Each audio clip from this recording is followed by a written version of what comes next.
Por que a gente usa lúpulo em primeiro lugar, né? O primeiro ponto que foi descoberto foi a propriedade bacteriostática do lúpulo. Então foi descoberto que o lúpulo ajudava a conservar a cerveja. Então, pô, a cerveja eles usava grist antes, né?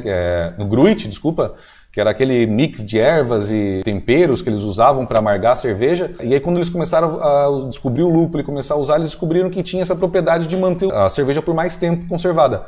Aí tem até aquela velha historinha da IPA que todo mundo já conhece, né? Que foi para a Índia e ela acabou aguentando mais tempo durante essa viagem de navio e tal. Então esse é o primeiro detalhe sobre lúpulo. O segundo ponto do porquê usar o lúpulo é equilíbrio. A gente precisa do amargor do lúpulo para dar equilíbrio na nossa cerveja. Senão a carga de malte que a gente usa ficaria extremamente alta, ficaria uma cerveja, mesmo que ela atenue bem e tudo mais, ficaria enjoativa, ficaria com residual doce e não é o que a gente quer nesse momento, né? Então, o amargor ele é feito com base na isomerização dos alfa-ácidos, né? Então, o lúpulo tem esses alfa-ácidos e quando a gente leva ele para o calor, para a fervura, aí a gente tem essa isomerização que é o que dá o amargor na cerveja.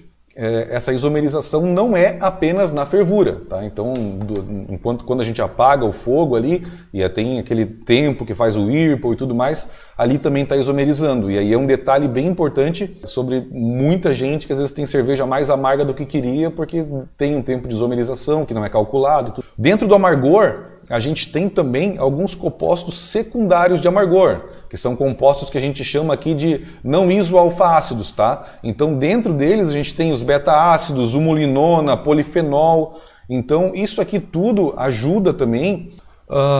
E também um detalhe importante aqui sobre as perdas de amargor durante o processo. O que acontece é que a gente faz uma cerveja calculada com 50 IBUs, por exemplo. Esses 50 IBUs são calculados após a fervura lá. Então isomerizou todo o lúpulo, fez todas as suas lupulagens lá. Só que a gente vai perder muito desses compostos, tá? 10% desse isoalfácido que foi isomerizado vai ficar no bagaço do lúpulo. Trube quente, trube frio, que é o hot break, cold break, a gente já perde também em torno de 30% de isoalfa-ácido. Na fermentação e na maturação a gente também perde uma penca, tá? Também é mais 30%. Então isso aqui foi feito, acho que até eu botei mais para frente, a gente vai falar sobre isso também um pouquinho mais a fundo, mas tem um gráfico que mostra exatamente essa curva. A gente tem durante a fervura aquela subida, né, durante a fervura a isomerização dos alfa-ácidos e tal. E aí depois que a cerveja está pronta e vai para o fermentador, se tu for medir o IBU, óbvio, a gente como caseiro não tem como fazer essa medição de IBU em casa, né? Isso é feito no laboratório normalmente, mas a queda é brusca, cara, é muito brusca a queda de IBUs na cerveja.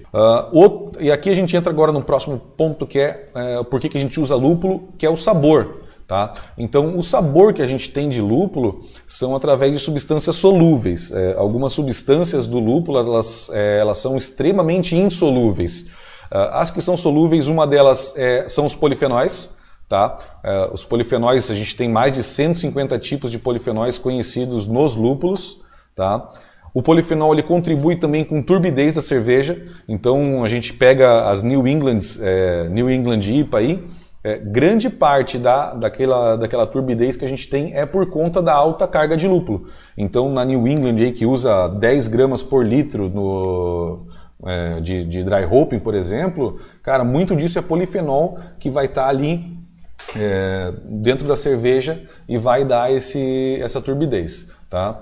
Os polifenóis também eles ajudam a dar complexidade de sabor para a cerveja. Tá? E ele tem também efeito antioxidativo, isso ajuda bastante na estabilidade final da cerveja.